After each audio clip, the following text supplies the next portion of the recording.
and appreciate your being here tonight.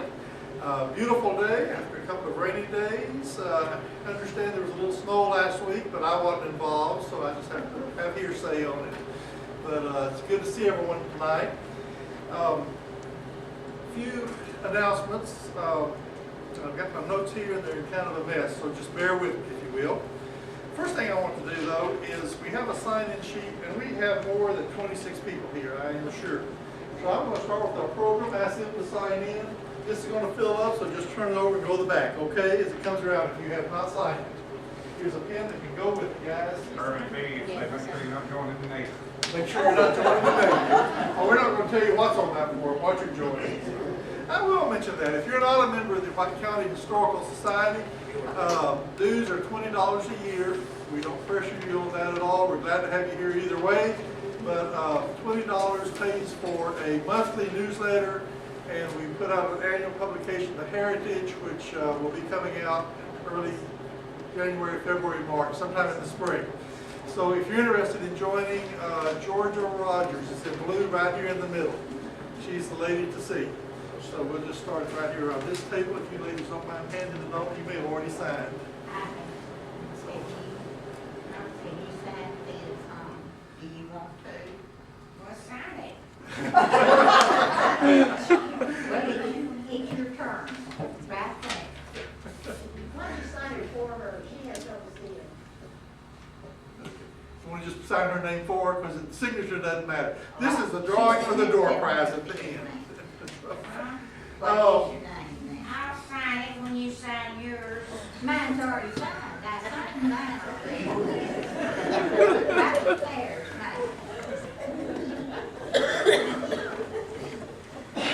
Let's see. Elizabeth, where'd you go? Right there. Okay. I want you to come up and also project and tell us a little bit about Pioneer Village. She's not as big a loud mouth as I am, but she'll do her best. Right down there. Right there.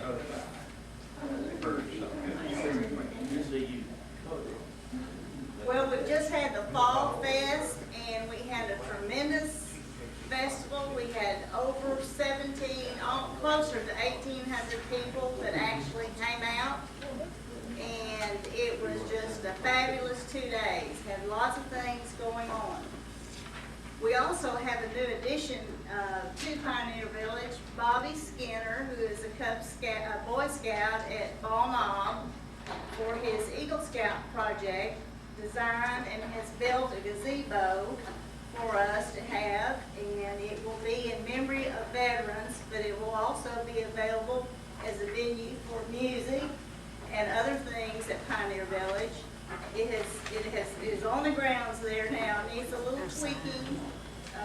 Have to get the handicap ramps attached, but it's there. It will be up and going by our Christmas open house. We didn't get enough the first of this month. We're going to have another one on December the 6th, but it's very different from our other open houses. We don't have all the vendors. We will have items for sale in the Garner Depot gift shop, and some of them are handmade by Tom Dunn, who is a craftsman at Pioneer Village. But Santa will be there, and he'll have his sleigh with him. We also will be serving a sugar cookie that's from a recipe that's over 100 years old, and we'll have hot cider. And it will just be a really good time, and I'm sure if you'll come and bring your camera, you can even get your picture made with Santa, because he will listen to requests from little kids and big kids. So we'd ask you to come out. I do have some flyers here. If you would take some with you, and as you go about your errands, if you would hand them out for us and help us distribute the information about the upcoming open house, we would appreciate that. I'm going to leave them right here on this table, and just feel free to take some with you when the meeting's over. Thank you, Elizabeth. Appreciate this very much. Appreciate the work you do at the village. Last year, the Christmas was sleeted out. So everybody say a few prayers so we have some beautiful weather this year. Yes. Because a lot of work goes into this, and if the weather doesn't cooperate, not a problem. But if the day is pretty, or even if it's just not, if it's passable, well, come on out to the village. Scott, do you want to mention anything on what's going on with the archaeology, or? I didn't ask you ahead of time, so I'm just putting you on the spot here. I'd rather hear music myself. Well, Scott Acreage has been working on an archaeological dig over in East Arkansas. New Madrid earthquake, we're probably all familiar with the stories there. One of the things that develops out of it is something called sand blows. Is that the right term, Scott? Has to do with the nature of the geology of the land, and when these major earthquakes happen, the sand actually just kind of comes up like geysers, is how I would put it. Geologists have been interested in this for a long time. They can pinpoint when the major quakes are within a few hundred years. There's also some minor quakes. What the archaeologists are discovering are that basically these sand blows can cover a inhabited site and therefore seal, and so they're able to pinpoint the exact time of these quakes much more accurately than the geologists can. And so archaeology, Scott's involved with this over in East Arkansas. New Madrid earthquake is something that very much affects Arkansas, or has affected Arkansas history. If you get very deep into it, you find out that's why a lot of Texas was settled, because those folks kind of as far away from there as they could. They went down the Red River Valley. So anyway, Scott, what else can I say on that? I don't know, but I can sit down now.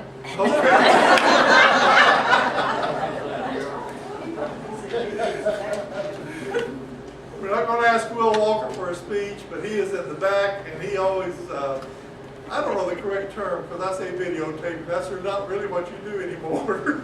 He records our meetings for us. Guys, you're going to be on camera tonight. Don't let it go too far into this. Bill, you might, Yes. you might just say that in regards to that New Madrid earthquake thing, that sometime in the spring we'll have a program.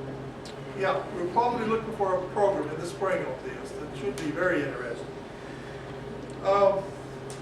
We do an annual election of officers. Our historical society is governed with 6 board members, 2 of which are elected every year. It's a 3-year term.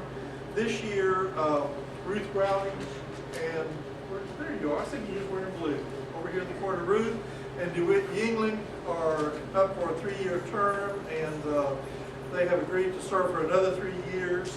I'm president, Bill Leach. Sam Holloway, our vice president, is hiding behind a pole back there. And Shelley Keach, our treasurer, up here. And Georgia, secretary, I just said, I'm sorry, Shelley. Our secretary, our treasurer is Georgia Rogers.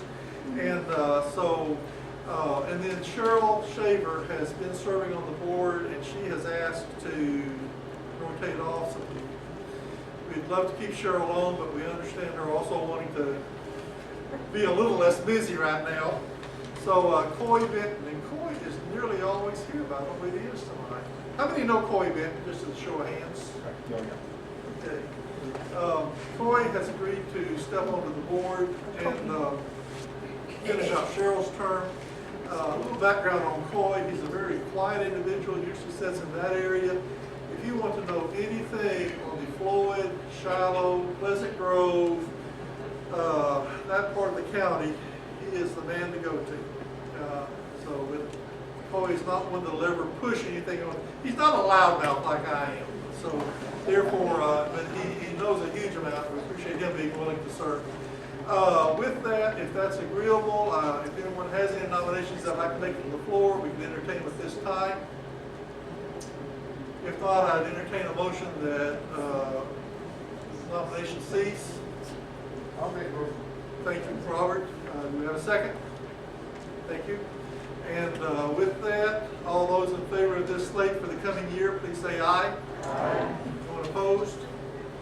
And I do want to just say I really have appreciated our board this year, because we have had, we've gotten a lot of work done, and we've had just excellent people working on the board. And Cheryl, we hate to we know you're still with us, so I'm not going to say goodbye, but we appreciate all you've done very much.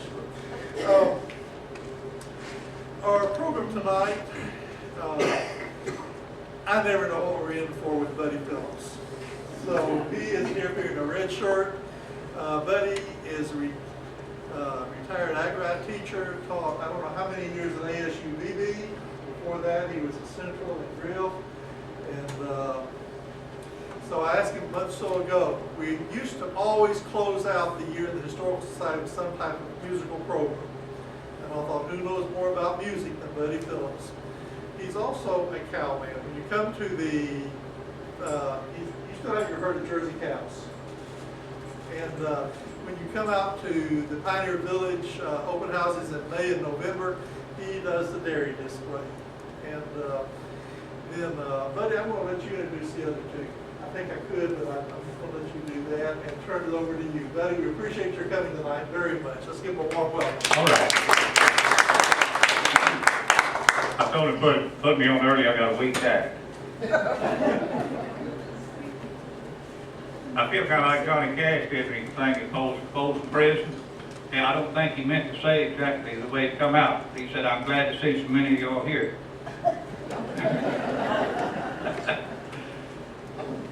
Well, Billy called and said, we said we'll come and do something. So I picked up orchestra together. These are the only two that I had enough money to bail out. Fellow on the far end down there plays guitar and fiddle and violin sometimes. Y'all know the difference in a fiddle and a violin? You carry a violin in a case, and you carry a fiddle in a flour sack. This is Jackie Stewart from over at Step Rock. Jackie said he taught 34 years and been retired how many years? 4 years. No, 38. 38. 34 at Central, before paying. Okay. 38 years teaching, and he's been retired 4 years. Add that up. And my first year at Central, armed with a 2-year degree from BB, he was a junior. Been a good friend of mine, a very able fellow sitting here next to him, we call him Big Daddy. His name is Anthony. His son plays lead guitar with the group that I appear with twice a month at Folklore at Heber Springs. I don't know any, played with his dad some, late Gene Burleson, and his uncle, Buck Burleson, when I was doing the Luke Nanny show at Heber Springs back in the mid-'80s. I don't know any other way to really let them know who you are. This is Mr. Tanya Burleson. Anthony Burleson, you know, his wife was a county clerk for so many years. She kept Doug Faith propped up, and then when he ducked out, she took over, but bad health set in, and she had to give up the job. But she's doing well and enjoying health. And I wanted every one of y'all to have tonight. Now, we're going to have some music. We're going to have some history of music, White County stuff now. And I think everybody tonight will go home knowing something they didn't know before they came. Probably they don't want to hear this bunch again. I wish everyone had a copy of the itinerary tonight, but since you don't have, I'm going to share mine with you.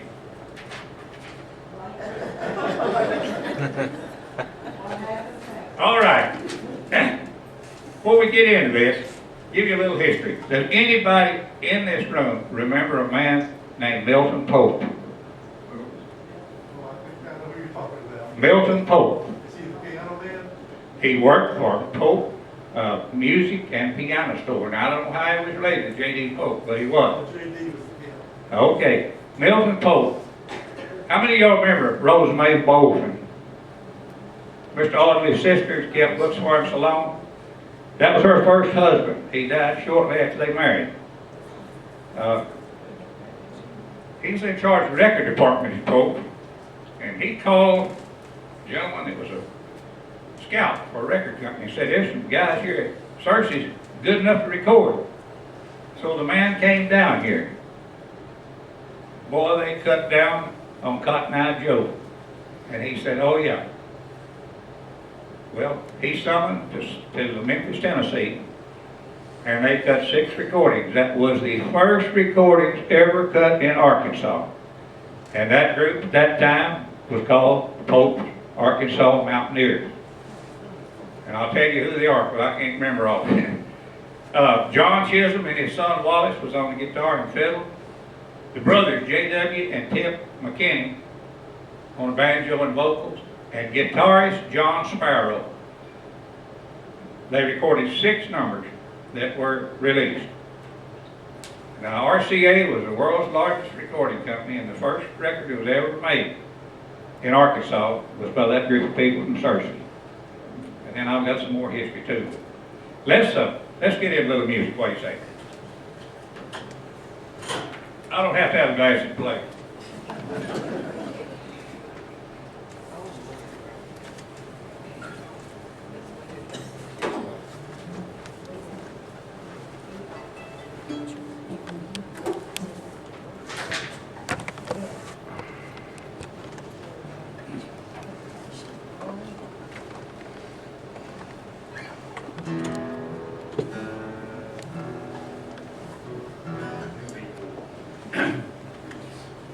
How many of y'all ever heard of Doc Watson?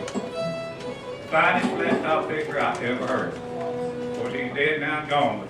And he used to do this number here, so quite fitting to the period of time. It goes like this. Well, way downtown, fooling around, they put me in the jail. Oh, me, oh, my, no one did go my way. Late last night when Willie come home, I heard him rapping on the door, slipping and sliding with his new shoes on. Oh, Willie, don't you rap no more. Way downtown, fooling around, they put me in that jail. Oh, boy. Oh, me, oh, my, no one can go my way.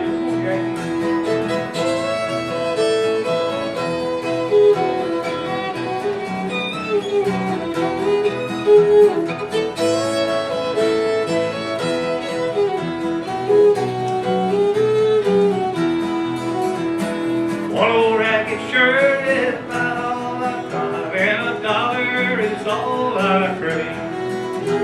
I brought nothing into this world with me, and I'll take nothing to my grave. Way downtown, fooling around, they put me in that jail. Oh, me, oh, my, no one to go my way. Oh, way downtown. With whistling at Oh, I felt sorry. Jackie Stewart heads up the group that plays for the senior citizens every year. And he's been very loyal. He brings in some fine musicians out there to join him. And this year it was so damp, his fiddle, it was muted. It was so wet it bowed. He changed bows and it didn't help. One thing don't go, and that's a wet fiddle bow. it just don't work. He got it rosin up tonight. Cut down on something there. All right, we're gonna do the one we practiced on a little bit while ago. Do a little thing called Ragtime Annie.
Jackie was fortunate to school under one of the best musicians I ever had the pleasure playing with.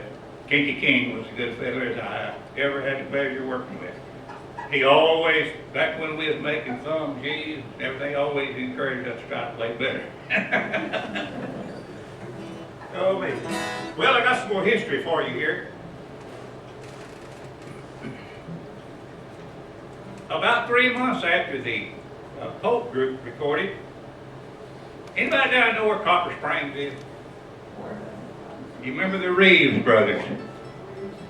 Ike Reeves, I.J. Reeves, and Lloyd Reeves. They recorded, they went all the way to St. Louis to record. Now, I have actually held one of those 78 records in my hand that they made back in 1928. And it was called Strawberry Blues. It was almost inaudible to hear because it was so old. But they had a fellow that named Fred Rummel from Judsonia that played with them, the guitarist. And they used something that's unique that time. Lloyd Reeves played the pump organ and played the bass end of it for him. So those records were quite something else. Now, those fellas right there at Copper Springs, I picked cotton with two of them. So that goes back in the early 50s. But they were real fine musicians. Like I said, I played some, especially with Ira or IJ. Okay, look, crap. I agree with my great uncle, my grandpa's uncle. Okay. Ike, okay, well, IJ was his brother, and Lloyd was his brother. Ira. Right. But they also did something too, they called beating sticks. That's where somebody plays the fiddle and somebody else beats the strings with little sticks. Now, I never heard of it, but this was unique in that time. And they recorded for the Brunswick label, but they made several recordings that day, and of course, like everybody else, they got over it. I made a record back in 56, 57. It was released in the spring of that year. I'm not sure it was released. I think it escaped. Made it down at Little Rock. I had a fellow listen to it. Somebody put that thing on YouTube. I would never thought it. Lord, did he punch my name up there? It is. And this fellow listened to it a while, and he said, "Oh, y'all playing at the same time? They don't do it anymore." I said, "Well, if we didn't have one microphone, what do you think?" But anyway, times have certainly changed since then. Well, Jackie asked me tonight if I was going to do this number. We'll do part of it, I guess, if I can remember. Last time I seen the man wrote this, his wife had to hold the words for him. That's bad, isn't it? How many of y'all been to Mountain View? Folk, the capital of the world. That would not have been there without the efforts of one individual. James Morris, better known as Jimmy Driftwood. He had a hit with the record, and he was an old school man, and he put all his efforts into bringing that about. Folk Center there and all, and after he got it going, he got Grandpa Jones to move there to instruct Fralin banjo. And shortly after that, they relieved him of his duties, and Grandpa had moved over here, so his wife run a restaurant, he went back on the road. But that was, Jimmy had a hit. Y'all remember what it was? In 1814, we took a little trip along Colonel Jackson down the mighty Mississippi. Took along the bacon and we took along some beans, and we fought the bloody British in the town called New Orleans. I seen Colonel Jackson walking down the street, talking to a pirate by the name of Gene Lefebvre. To give Gene a drink that he brought from Tennessee, and the pirate said he'd help us drive the British in the sea.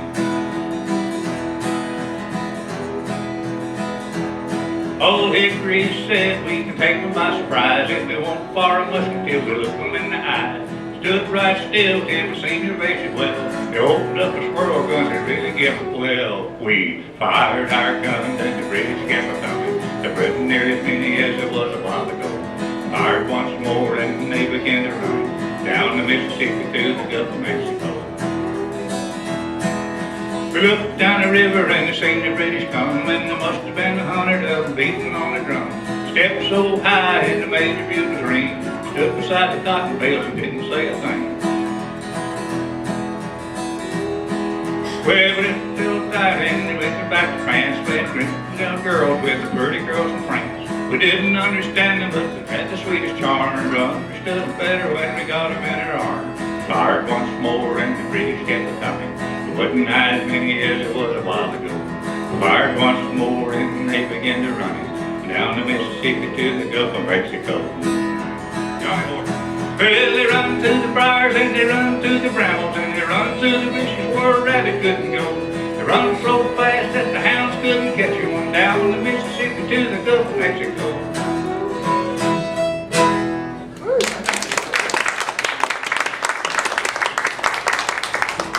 That's written to the tune, the fiddle tune called the 8th of January, and that was the Battle of New Orleans.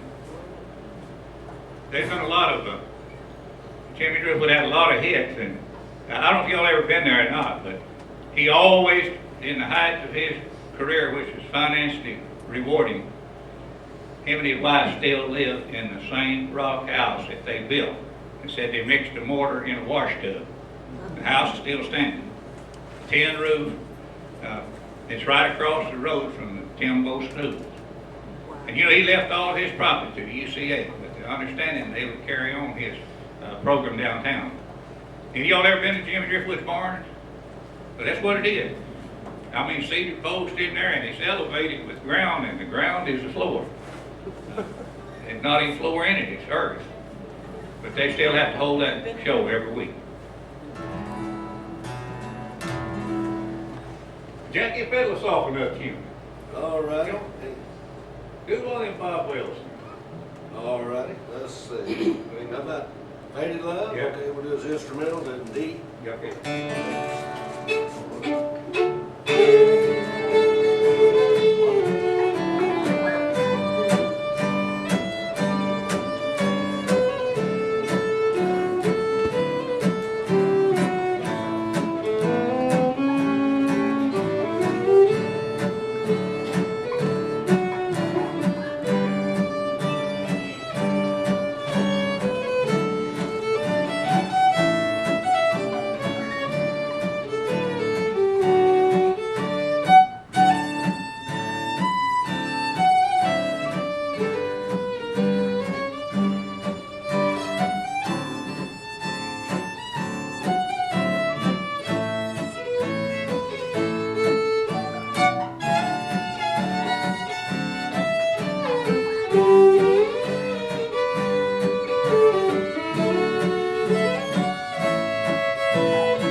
Making prayer.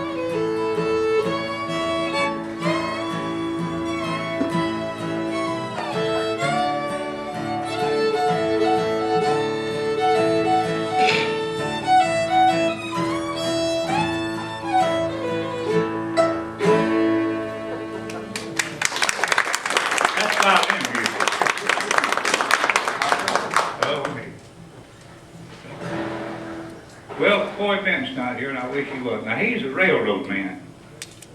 He's got quite a conductor's outfit or whatever it is. I can't tell what part he plays. But, y'all remember any railroad song?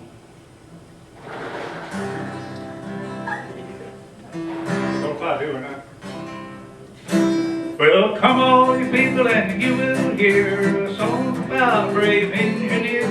Casey Jones, he was a fighting man, captain kept under his command.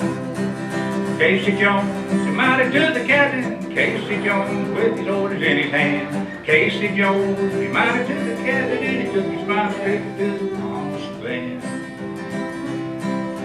Caller came at 4:30, kissed his wife at the station door. Fell down the rattling drum, that there but they'll all be dead, said Casey Jones. 2 locomotives, Casey Jones, they're gonna bum. Casey Jones, 2 locomotives, but they'll all be dead. Well, he looked at the wash and his watch was slow. He looked at the water and the water was low. If there's 2 lanes I'd like to see, Houston Pacific and the Santa Fe, said the Casey Jones. 2 locomotives, Casey Jones, he got his orders in his hand. Casey Jones, 2 locomotives, and he took his final trip to the promised land. That's Casey Jones, part of it.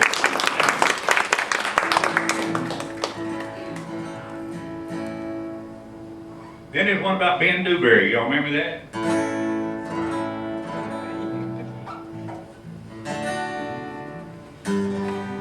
Good G chord out there. Ben Dewberry was a brave engineer. He said to his fireman, don't you never fear.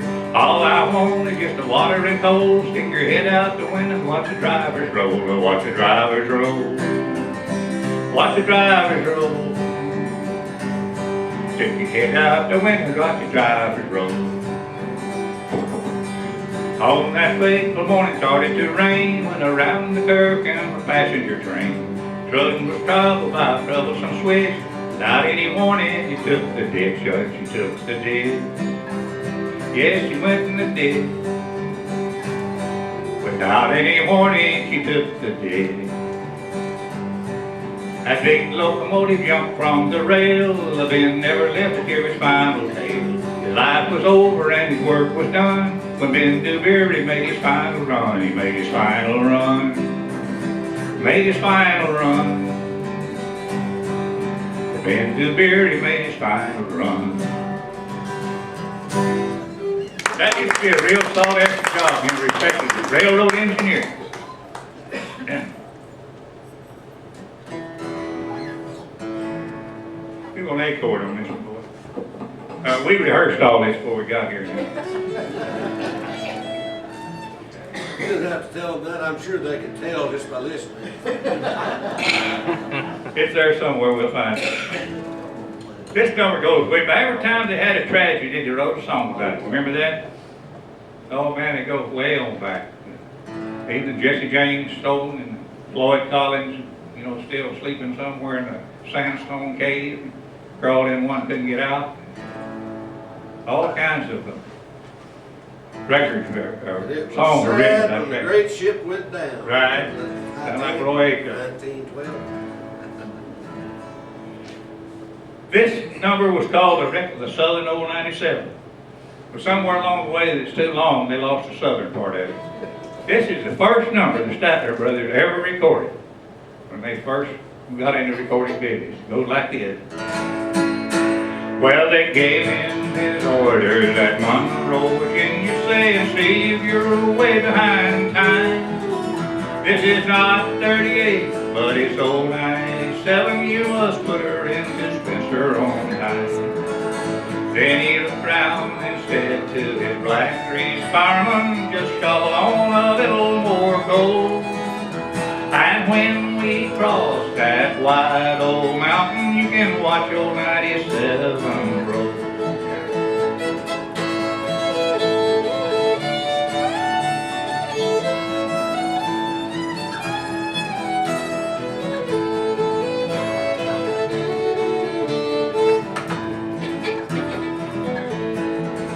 It's a mighty rough road from Vicksburg to Danville and a line on a 3-mile grade.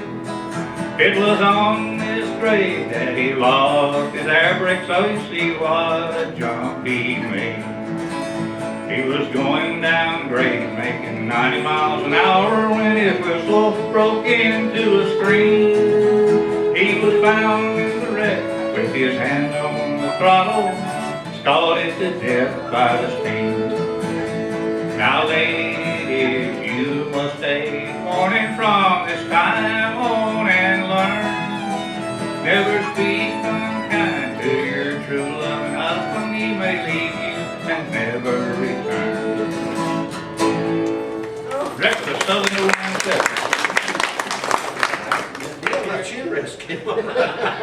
Phillips. Hey, you might give a little information on that song. That song was recorded first in 1923 by Vernon Dalhart, and his name was not Vernon Dalhart. He took the name of Vernon and Dalhart, Texas. And I cannot remember what his real name was. You remember? No, I can't. I've got it in the record, though. Yeah, but anyway, he recorded under the name Vernon Dalhart. He did that song and then the song, the Prisoner's song, you know. If I had the wings of an angel. Also, Bradley Kincaid was one of the pioneer singers. Beautiful voice. He had a young man that, one of them named Harmonica Joe, and he was about half comedian. And he had a young man named Louis Marshall Jones. And he had a voice that was untimely for his age. And he told it, said that he'd slow getting to the microphone, and Bradley would say, well, come on up here, you're slow as an old grandpa. So that stuck with him, his Grandpa Jones. But his voice never changed from the time he was 23 years old until he died when he was 87. And incidentally, he suffered a stroke after appearing the second time at the Grand Ole Opry. And of course, they were trying to attend to him, and he was at dry humor. He looked up and he said, well, I'm glad to see I can still draw a crowd.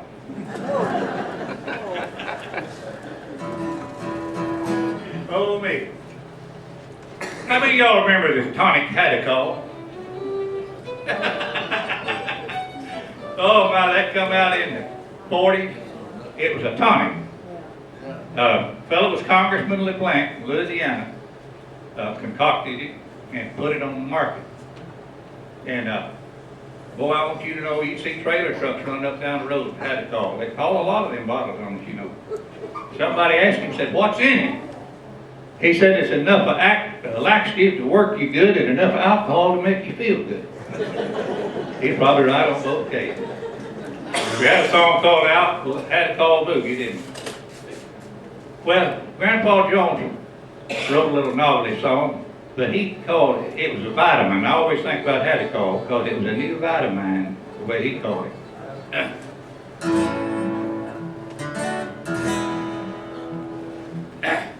Several verses to it, but I just don't remember two of them. One of them was a ghost that had trouble until he took Hadacol.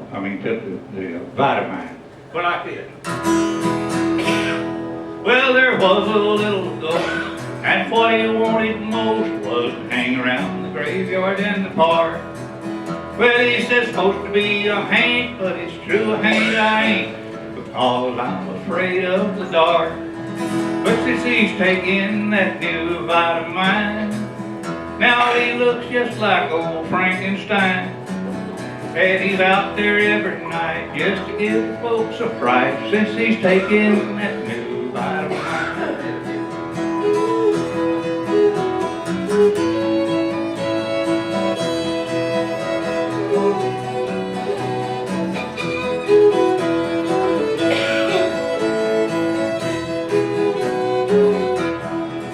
Well, they told my old Aunt Lou at the age of 92 that her life on earth would not be very long. Now she's up and on the go about the time the roosters crow, and all day long she hums a happy song. Since she's taking that new vitamin, there's a wash on her line all the time. There's a giggle in her talk and a wiggle in her walk, since she's taking that new vitamin. There's a giggle in her talk and a wiggle in her walk, since she's taking that new vitamin.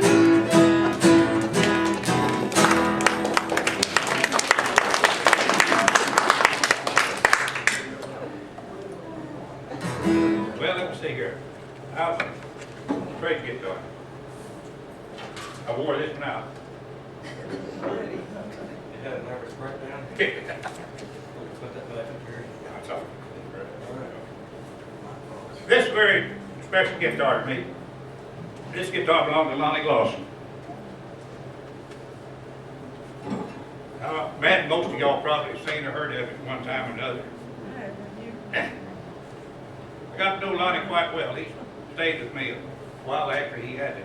Wreck that almost took his life. He had an artificial leg he wore for many years. He'd had his leg amputated just above the ankle. He didn't hardly limp at all. A lot of people didn't even know it. But he was coming back from Hugo, Oklahoma after playing the show, and he was probably 78 or 9 then. And he run under a load of steel. And they said when they took him out of that little van he had drove for over 600,000 miles, and it was a Dodge, I wouldn't have thought it. But the man said, "Good, man, this guy's got a leg gone," because he had pulled it off while he was driving. But you know, that knee froze up in that wreck, and he could never wear that again. And he had that leg amputated above the knee after he was 80 years old. Lonnie lived to be 93, and he performed about a month before he died. And one of them cases where he went to the hospital and spent his 4 days, that all he was allowed, and went home, died of congestive heart failure.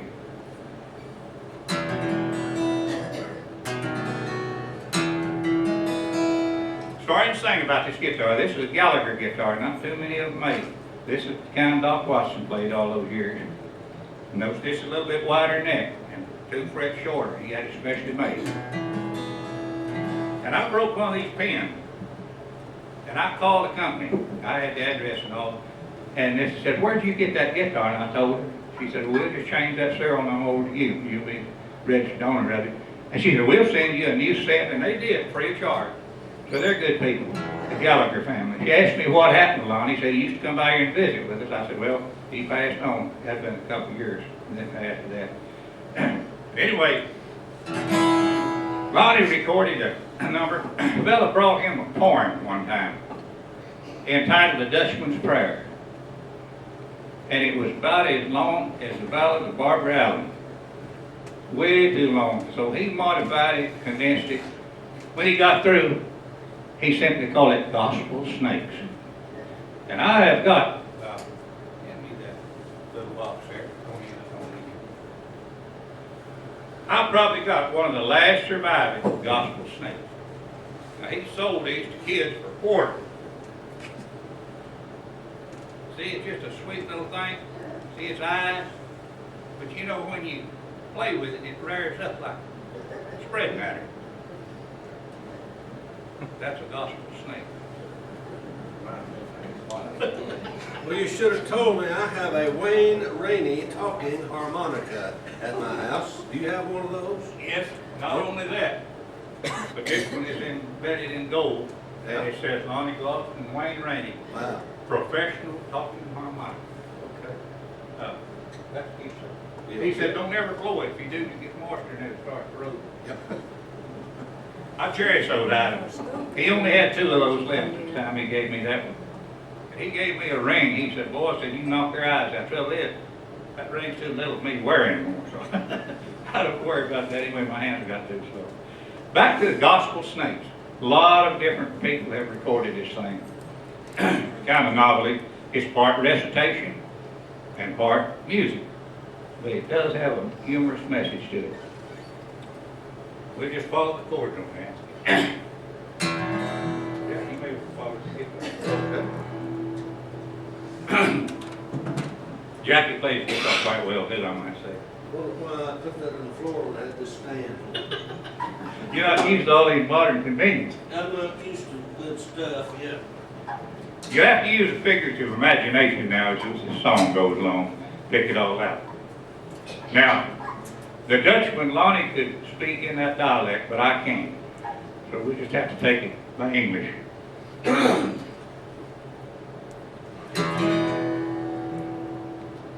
ahead. Right. I'll catch you up. Back in the hills of old Kentucky, toughest place that ever was struck. there lives an old man named Jacob Joe, meanest man on this mundane globe.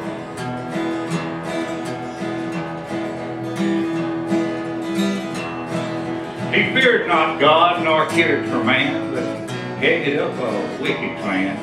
He had 6 sons, both big and bad, that followed right behind their dad. They drank that wildcat liquor down and painted red the country town.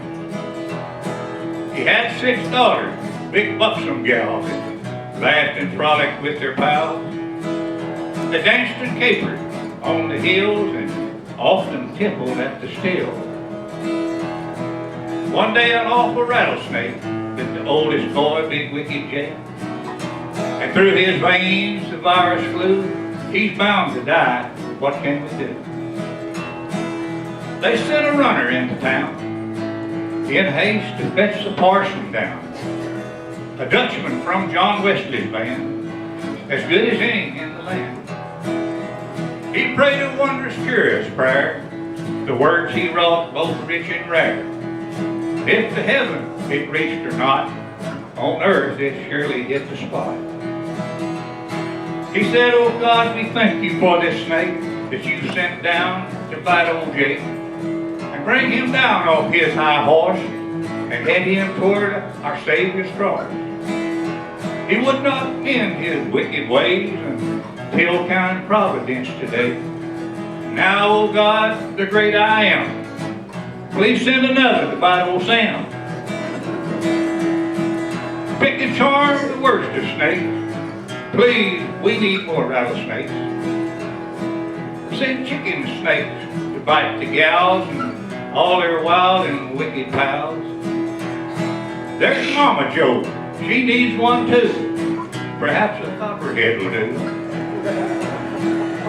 Now, oh God, before too late, please hurry up these gospel snakes and save this old Kentucky state. For we ask it all in Jesus' name, for his sake. Amen. Gospel snakes. How many of y'all remember the Carter family?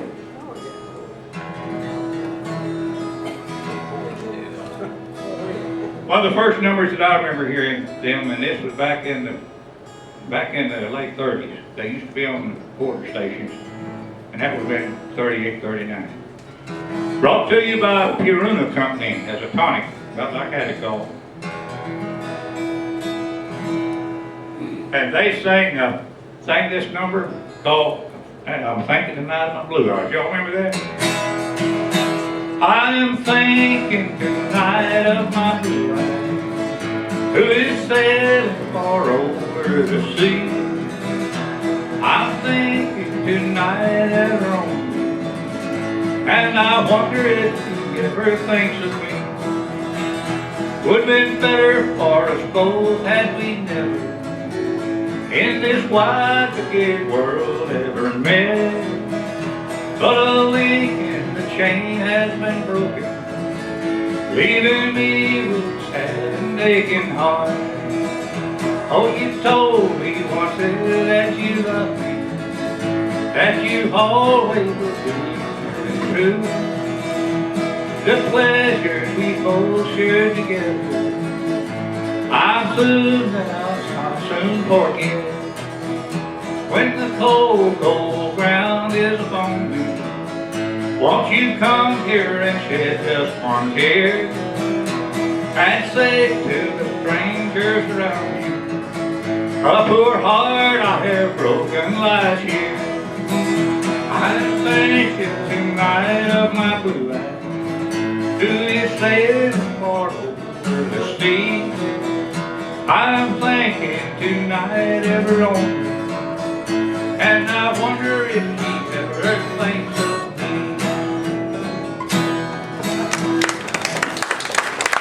There's one of them.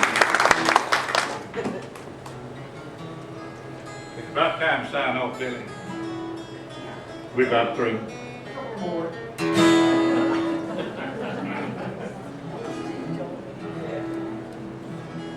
Well, I'd be remiss if I didn't do since I got Lonnie's guitar and a lot of his memorabilia and his memory. So we did do the number that he is most famous for. About 1935 model. And I know how long ago that's been. Almost 80 years.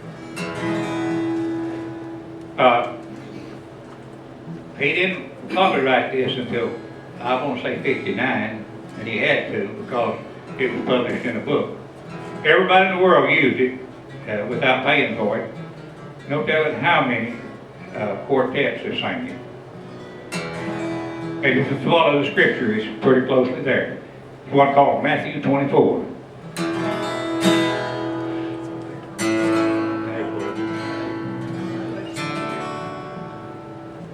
Good evening. I believe the time is coming when the Lord shall come again. I believe that hour is near at every door. I believe that good old Bible from the beginning to the end. Just compare today to Matthew 24. We are living, surely living in the days he speaks about. All the deeds we now are having every day. Let's be ready for his coming. Let us greet him with a shout. For he tells us in his words to watch and pray. While upon the Mount of Olives his disciples came to him, saying, tell us when these things are gonna be. Jesus answered, Peter, let each one be free from sin, and take heed no man shall ever ye deceive. Many wars shall come upon us when the end of time is near, and earthquakes will be numerous in those days. All of these we now are having, and in Matthew it appears, we sing his praise and ever praise his name. We are living, surely living in the days he speaks about. All the deeds we now are having every day. Let's be ready for his coming. Let us greet him with a shout. For he tells us in his words, watch and pray.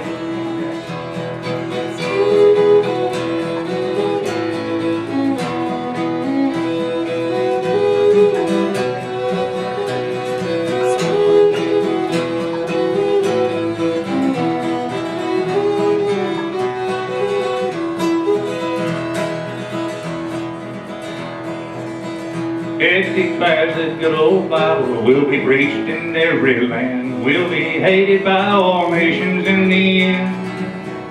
All of these now are heaven, and in Matthew it appears, when Jesus comes and still descend. We are living, surely living in the days he speaks about. All the deeds we now are having every day. Let's be ready for his coming. Let us greet him with a shout. For he tells us in his words to watch and pray. For he tells us in his words to watch and pray.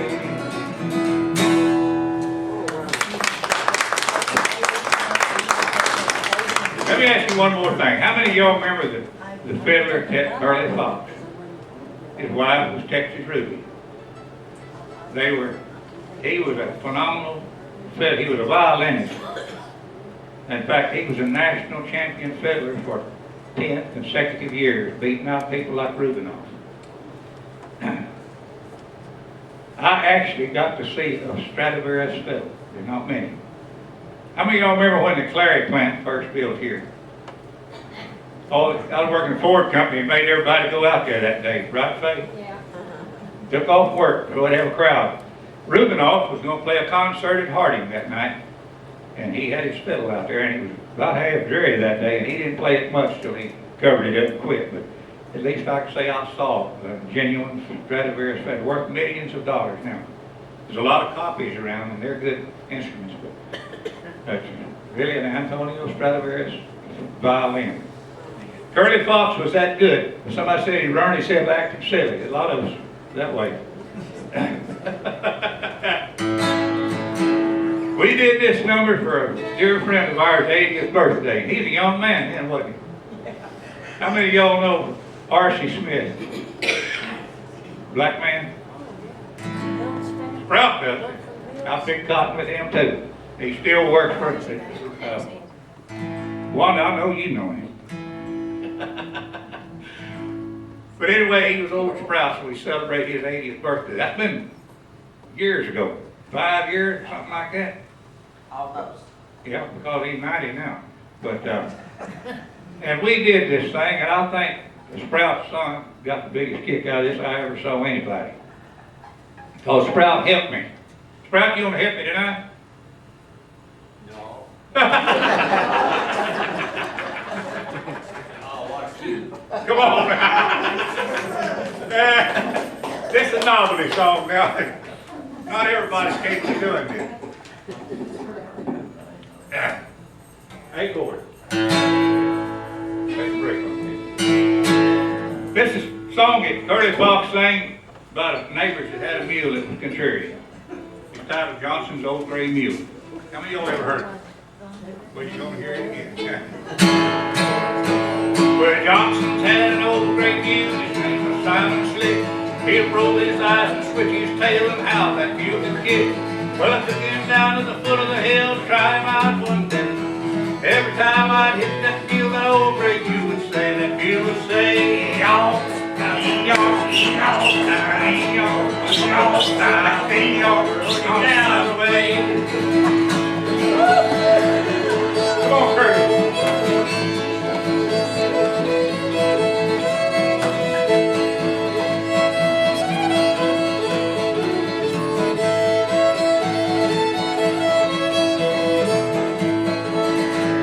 Well, that old mule was a kicking fool, he kicked to his dying breath.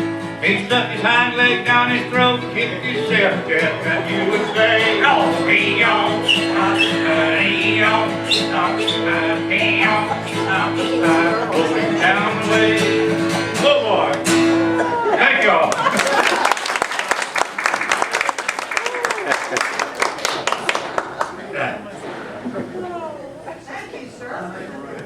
A request? You want us to quit? Carroll County Blues, and Somewhere My Love Walks. We'll do them in that order, Acorn, Carroll County Let Blues. me change guitar. I'm hard Well, as that thing's got the volume to it.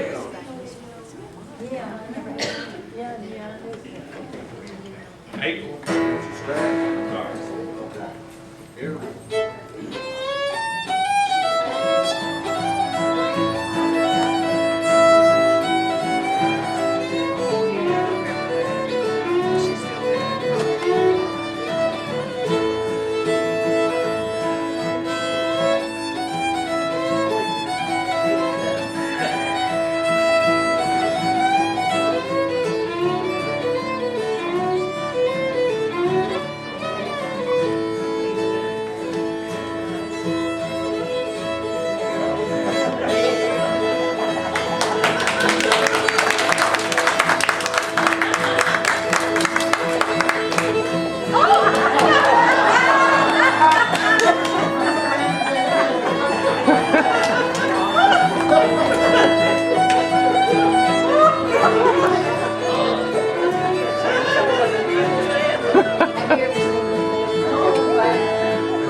Almost 93 years old.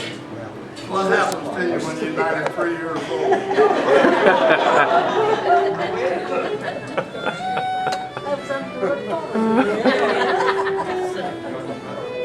Probably cheap.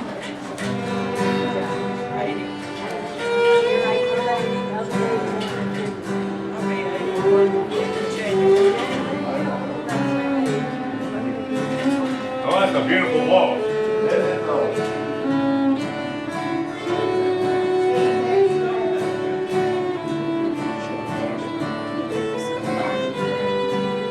See what music will do for you?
Yeah,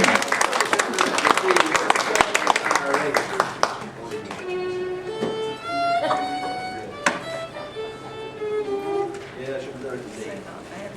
I think that musicians sometimes have certain wandering tendencies.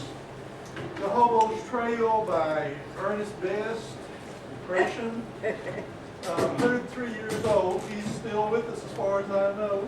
And so enjoy reading. If you haven't already gotten a copy of that. He read several books and everything. Read some of them. Ernest is, guys, let's give him one more hand.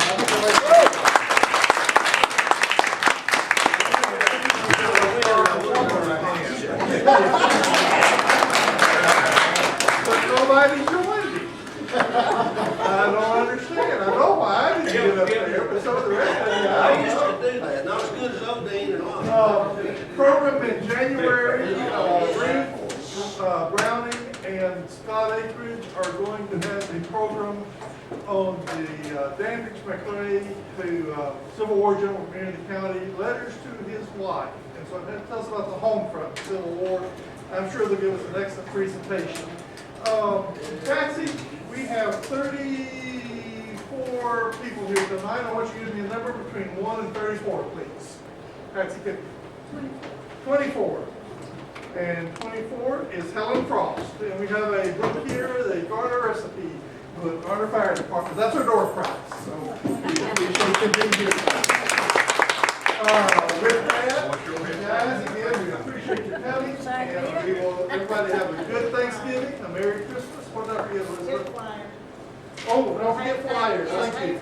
Didn't tell you before we started tonight, oh, I'm sorry, I'm talking. Oh, okay. I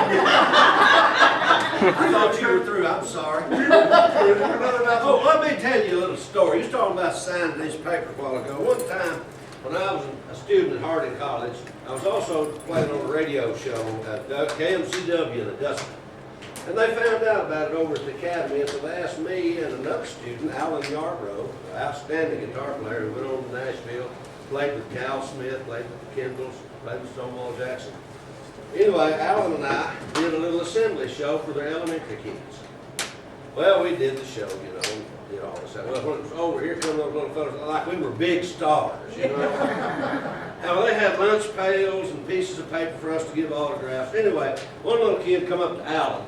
He said, "Can I have your autograph?" "Yeah, sure." He points over to me and said, "Put his on there, too."